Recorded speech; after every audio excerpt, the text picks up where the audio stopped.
আমরা চাই জুলাই সনদের আইন ভিত্তিক সুষ্ঠু সমাধান। এখন যদি এই সমাধান না হয় তাহলে এর পরবর্তীতে এই সমাধান করা আদৌ সম্ভব হবে বলে মনে হয় না। অধ্যকার আয়োজিত বিক্ষোভ সমাবেশে উপস্থিত জনতা, আমরা সকলে জানি আজকে আমরা এখানে কেন আসবো।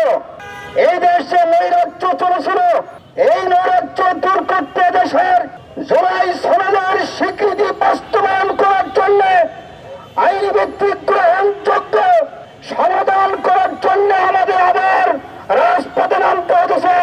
যেই জুলাই আন্দোলনে, জুলাই বিপ্লবে ২০০০-এর মতো মানুষ জীবন দিয়েছে, রক্ত দিয়েছে, বুকের পেটে রক্ত দিয়ে এদেশ থেকে ফেসিবাদের মতো নাফরমান ফেরাউনকে বিতাড়িত করেছে।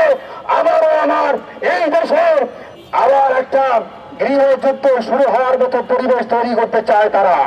আমার বন্ধুগণ, আমরা চাই জুলাই সনদের আইন ভিত্তিক সুষ্ঠু সমাধান, এই স্থায়ীকরণ একান্ত প্রয়োজন।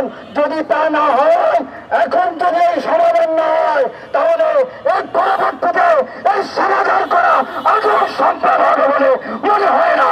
অতএব আমরা এজন্য সবাই ঐক্যবদ্ধ এককভাবে আমরা সকলকে দাবি জানাই, আসুন আমরা জুলাই সনদের আইন ভিত্তিক সুষ্ঠু সমাধান, স্থায়ী সমাধানের জন্য আমরা রাজপথে নেমেছি। সমাধান না হওয়া পর্যন্ত আমরা এই রাজপথ ছাড়ব না ইনশাআল্লাহ।